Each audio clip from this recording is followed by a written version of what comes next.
Hello and welcome, this is the Ch.22 Reads, and today I'm going to be reading The Lost Heir by Ch.22 Sutherland, and this is Chapter 22. Webb's green scales paled nearly to gray as Riptide was tossed onto the floor between him and Queen Coral. "No," he cried. "He had nothing to do with this. He's never had any contact with me." Mori tossed another clamshell of water over Riptide. He groaned and shielded his eyes. "It's true," Tsunami said. "Riptide wasn't here with Webbs. He's been helping me, with my aquatic." It was true, but it sounded like a lie, even to her own ears. "Whirlpool is supposed to teach you that, not this miserable creature," Queen Coral said with narrowed eyes. "Whirlpool is a horrible teacher," Tsunami flared. "I'd be better off taking lessons from a barnacle." Riptide pushed himself slowly up to sitting. He glanced around at all the faces staring at him. His gaze stopped on Webb's, and the two dragons looked at each other for a long moment. "Admit your treachery," said the Queen. "Betrayal runs in your family, after all." She swiped at Riptide's snout, but he stepped out of reach. Piranha hissed and poked at him in the side with a narwhal spear. "Don't hurt him," Tsunami said. "Please, he's not working for the Talons of Peace, I promise." She was surprised to see Riptide wince. He looked down at his claws, avoiding her eyes. Was there something he hadn't told her? "Throw them both into the new prison," Coral said with deep disgust. "We'll find out what we need to know about the Talons later, when I'm feeling a little more violent." "Don't you have one more question for them?" Blister interjected. She'd been quiet for so long, it made Tsunami jump to hear her voice. Coral swung her head to look at the sandwing. "Why, they killed all of your heirs," Blister purred. "I mean, obviously it was them, right?" "Obviously!" Coral burst out. She glared at Webbs and Riptide. "Working together," Blister murmured. "It's the perfect climax to the story." "It is," Coral agreed. "No," Tsunami said. "That makes no sense." "Just like one of your brilliant mysteries," Blister went on, ignoring Tsunami. "The Claws of Murder, for instance. Or A Tale of Blood. That one was genius." "It was," Coral agreed even more fervently. "They're the perfect murders. It all fits." "No, it doesn't," Tsunami shouted. "Why would they do that? There's no motive." "Of course there is," Coral snarled. "Blister, explain it to her." "So that Tsunami could return as the only living heir, of course," Blister said smoothly. "If they killed off all the other possible heirs, she would become more and more valuable, a bargaining chip if they ever needed it, a powerful tool when they wanted to use her." "Nobody uses me," Tsunami spat. "Wait, Webbs can't be the murderer," Clay said, his large brown head tilted to the side. "He hates killing other dragons. That's why he ran away from you in the first place." "Nonsense," Queen Coral said, waving a tail. "He ran away to protect his own scales." "Even so, I'm not sure that theory works," Starflight said, gazing vaguely into the air, as if he was trying to solve a math equation. "The princess murderers started 2 years before they stole Tsunami's egg, so the Talons, and especially Webbs, wouldn't have known that they were going to steal a royal egg at that point. Webbs didn't even know he was going to be a Talon at that point, and Webbs had been underground with us for the last 6 years. He couldn't have flown here back and every time he wanted to murder a dragonette."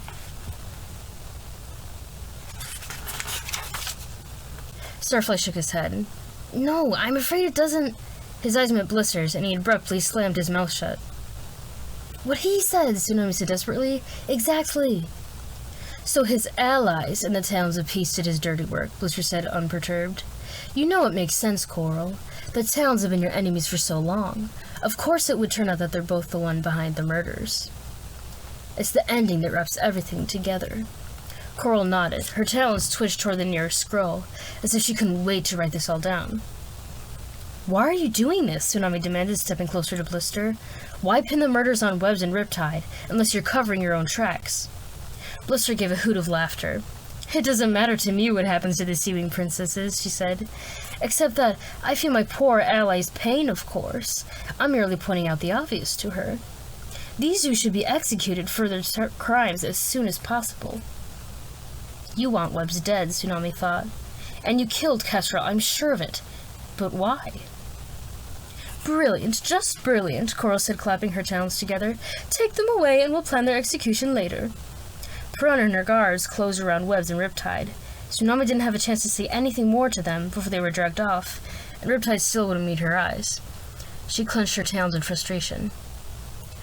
You know what this means, Coral went on, delighted. We can return the egg to the royal hatchery. It's safe now.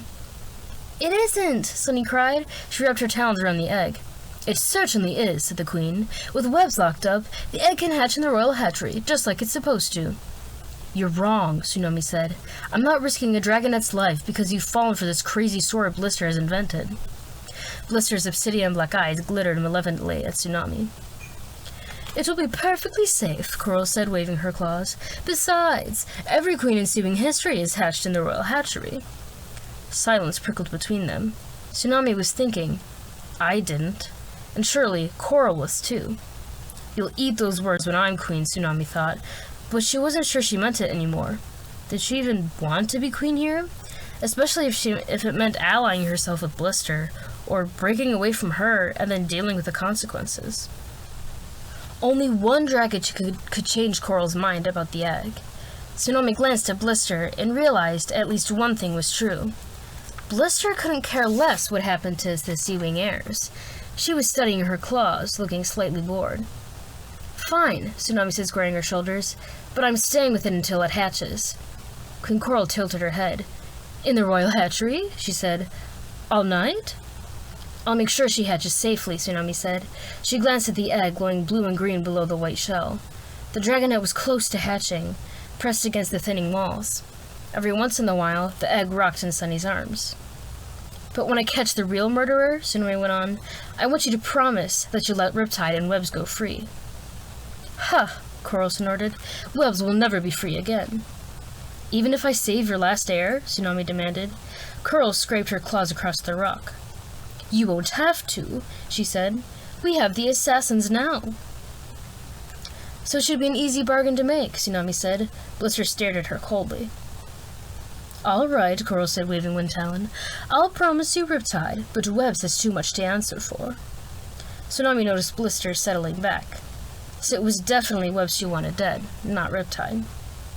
That was the best she could do for now. She'd have to think of another way to save Webs. But, Tsunami, we said we should stay together, Clay protested. We can't protect you down there. And whoever's coming after the eggs will be just as happy to kill you too, Glory pointed out.